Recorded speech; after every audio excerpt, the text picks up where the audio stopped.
دیا۔ اس واقعے نے لاکھوں نوجوانوں کی زندگی بدل ڈالی۔ ہو سکتا ہے یہ واقعہ آپ لوگوں کی زندگی بدل دینے کا ذریعہ بن جائے۔ جوانوں، دور قدیمی کی بات ہے کہ ایک بادشاہ تھا، اس کی اکلوتی بیٹی تھی۔ وہ بیٹی آنکھوں سے نابینا تھی۔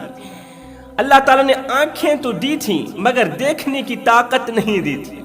اس کی بیٹی بہری بھی تھی، اس کے کانوں میں پردے تو تھے مگر سننے کی صلاحیت نہیں تھی۔ اس کی بیٹی گونگی بھی تھی، بولتی بھی نہیں تھی۔ اس کے منہ میں زبان کا لوتھڑا تو تھا لیکن اللہ تعالیٰ نے بولنے کا طریقہ نہیں دیا تھا۔ ایک تو نابینا ہو گئی، دوسری بہری ہو گئی، تیسری گونگی ہو گئی، چوتھی مجذوب بھی ہو گئی۔ اس کے ہاتھ تو تھے مگر چھونے کی طاقت نہیں تھی، پاؤں تو تھے مگر چلنے کی ہمت نہیں تھی۔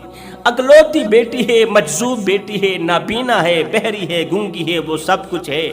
اللہ کا کرنا ایسا ہوا کہ اسی دور کے ایک مالدار شخص کے گھر چوری ہو گئی، اسی بادشاہ کے دور کے ایک امیر شخص کے گھر چوری ہو گئی۔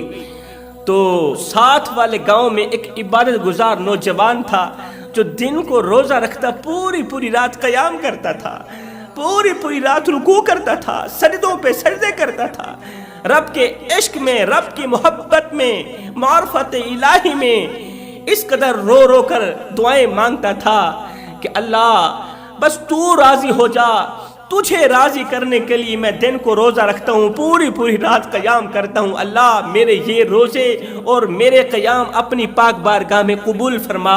لیکن اللہ کا کرنا ایسا ہوا، ادھر سے جیسے ہی مالدار کے گھر سے چوری ہوئی نا، تو اس چوری کا الزام اسی عبادت گزار نوجوان پر لگایا گیا۔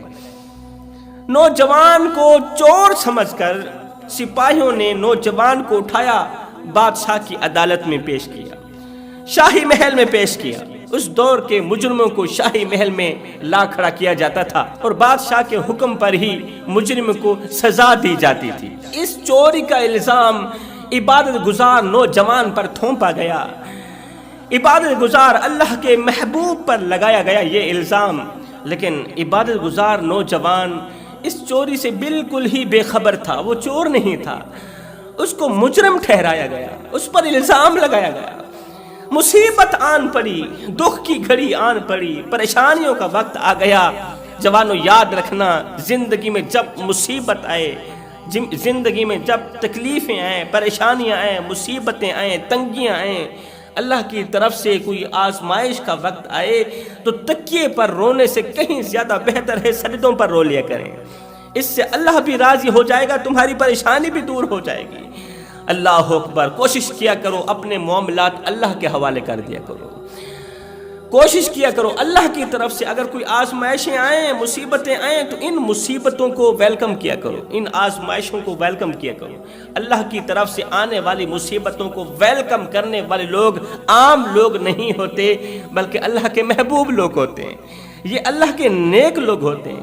یہی تو وہ لوگ ہیں جنہیں دیکھ کر میرا اللہ مسکراتا ہے، یہی تو وہ لوگ ہیں کہ اللہ تعالیٰ ان پر پریشانیاں بھیجتا ہے، یہ ویلکم کرتے ہیں، اپنی رضا کو اپنے رب کی رضا پر قربان کرتے ہیں۔ اللہ تعالیٰ کی طرف سے آزمائشیں آتی ہیں، مصیبتیں آتی ہیں، تنگیاں آتی ہیں، غربت آتی ہے تو یہ تہ دل سے ویلکم کرتے ہیں، خوش آمدید کرتے ہیں، قبول کرتے ہیں۔ تو یہی تو وہ لوگ ہیں جن کا تذکرہ عرش پہ بیٹھ کے اللہ تعالیٰ فرشتوں کے سامنے کرتا ہے، جن کی باتیں فرشتوں کے سامنے کرتا ہے۔ یہی تو وہ لوگ ہیں جن کے بارے میں میرا اللہ خود فرماتا ہے فَاذْكُرُونِي أَذْكُرْكُمْ، اب تم میرا ذکر زمین پہ بیٹھ کے کرو، میں تمہارا ذکر عرش بری پہ بیٹھ کے کرتا ہوں۔ تمہاری زندگی میں پریشانیاں آئیں، تم نے صبر کا دامن مضبوطی سے پکڑا، تمہاری زندگی میں مصیبتیں آئیں، غربت آئی، تین دن فاقہ کاٹنا پڑا، تین دن روٹی نصیب نہ ہوئی، لیکن تم نے نہ شکری نہیں کی، صبر کا دامن مضبوطی سے پکڑا ہے۔ آج بیٹھے زمین پر ہیں، ان کا تذکرہ عرش بری پہ ہو رہا ہے۔ خیر، نوجوان پر مصیبت کی گھڑی آن پڑی، برا وقت آن پڑا، نوجوان عبادت گزار بالکل ہی چوری سے بے خبر تھا کہ اس پر چوری کا الزام لگایا گیا۔ اب سپاہیوں نے اسے مجرم سمجھ کر اسے اٹھایا، بادشاہ کی عدالت میں لے گئے، شاہی محل میں لے گئے۔ اللہ اکبر، اب جلادوں کے ہاتھ تلوار تھی، جلاد اسی انتظار میں تھے کہ جیسے ہی بادشاہ کو پتہ چلے گا کہ ایک تو یہ عبادت گزار ہے، دوسرا یہ چور بھی ہے، یہ تو سجدہ بدنام کر رہا ہے، سجدے پر بدنما دھبا لگا رہا ہے، عبادت گزاروں کا نام بد کر رہا ہے۔ یہ ایک تو چوری کرتا ہے، دوسرا سجدہ بدنام کرتا ہے، روزہ بدنام کرتا ہے، عبادت گزاروں کو بدنام کرتا ہے۔ جیسے ہی بادشاہ خبر لے گا تو فوراً ہی آرڈر کر دے گا کہ ابھی اور اسی وقت اس کے دونوں ہاتھ کاٹ دیے جائیں، اور سجدہ بدنام کرنے والوں کی سزا یہ ہے کہ ان کا سر بھی تن سے جدا کر دیا جائے۔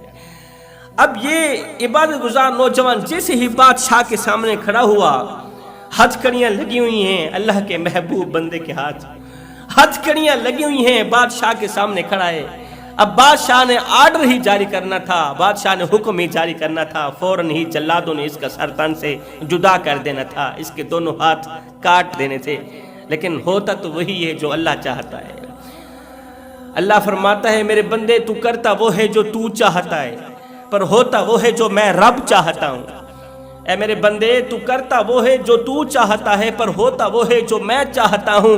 اے میرے بندے تو وہ کر جو میں چاہتا ہوں، پھر ہوگا وہی جو تو چاہتا ہے۔ ایک بار تو اپنی چاہت کو میری چاہت پہ قربان کر کے تو دیکھ، پھر ہوگا وہی جو تو چاہتا ہے۔ ایک بار تو اپنی مرضی کو میں رب کی مرضی پہ قربان کر کے تو دیکھ، پھر تو جو کہتا جائے گا بس وہی ہوتا جائے گا۔ اب جلاد اسی انتظار میں تھے کہ بادشاہ حکم دے ابھی اور اسی وقت اس چور کا سر تن سے جدا کر دیا جائے۔ ایک تو یہ سجدہ کرتا ہے، دوسرا سجدہ بدنام کرتا ہے چوری کر کے، عبادت گزاروں کا نام بدنام کر رہا ہے یہ شخص۔ اتنے میں بادشاہ اپنے فیصلے کی طرف بڑھا۔ بادشاہ نے کہا او چور، ایک تو سجدہ کرتا ہے، دوسرا چوری کر کے سجدہ بدنام کرتا ہے، عبادت گزاروں کا نام بدنام کرتا ہے۔ اے چور، تجھے چوری کی بہت بڑی سزا دی جائے گی، تجھے اس چوری کی بہت بڑی سزا دی جائے گی، اور وہ سزا جو اس سے پہلے کسی مجرم کو نہیں دی گئی۔ بادشاہ کی یہ آواز سنتے ہی، بادشاہ کا یہ فیصلہ سنتے ہی جلادوں نے نیام سے تلوار نکال لی، ابھی اور اسی وقت اس کا سر تن سے جدا کر دیں گے۔ لیکن دل کے کانوں سے سنیے، بادشاہ کا اگلا فیصلہ سنتے ہی جلادوں کے ہاتھوں سے تلواریں گر پڑی۔ بادشاہ کا اگلا فیصلہ سنتے ہی جلاد حیران رہ گئے، سر پیٹنے لگے۔ بادشاہ کا اگلا فیصلہ سنتے ہی وزیر مشیر اپنے سر پکڑ کر زمین پر بیٹھ گئے۔ اگلا فیصلہ کون سا تھا؟ اب آپ بھی دل کے کانوں سے سنیں۔ بادشاہ نے کہا او چور، تو عبادت گزار بھی ہے، دن کو روزہ رکھتا ہے، پوری رات قیام کرتا ہے، پھر تو چوری کرتا ہے، سجدہ بدنام کرتا ہے۔ تیری چوری کی سزا یہ ہے، بجائے ہاتھ کاٹنے کے، بجائے سر قلم کرنے کے، تیری چوری کی سزا یہ ہے کہ میں اپنی بیٹی کی تجھ سے شادی کرتا ہوں، تجھے میری بیٹی سے شادی کرنا پڑے۔ تیری سزا یہ ہے کہ تجھے میری بیٹی سے شادی کرنا پڑے، تجھے میری بیٹی کی خدمت کرنا پڑے، تجھے میری بیٹی کی نوکری کرنی پڑے، تجھے شہزادی سے شادی کرنا ہوگی، یہی تیری سزا ہے۔ ہائے، یہ سنتے ہی جلاد، وزیر، مشیر سب لوگ اپنے اپنے سر پکڑ کر بیٹھ گئے، حیرانی کے عالم میں، حیرانی کے قبرستان میں دفن ہو کر بادشاہ کو حیرت بھری نگاہوں سے دیکھنے لگے، مگر مرتے کیا نہ کرتے، بادشاہ کو کچھ بگاڑ تو نہیں سکتے تھے، بس حیرانی کے عالم میں دیکھتے ہی رہے کہ بادشاہ نے کس طرح کا فیصلہ سنا دیا۔ ہم نے جو بڑے بڑے قلعے فتح کیے، ہم نے جو بڑے بڑے ملک فتح کیے، ہمیں تو اس قدر انعام و کرام سے نہیں نوازا گیا۔ ہم کتنے طاقتور ہیں، ہمارے بازو میں کس قدر قوت ہے، طاقت ہے، بادشاہ نے اس طرح کا انعام ہمیں تو نہیں نوازا۔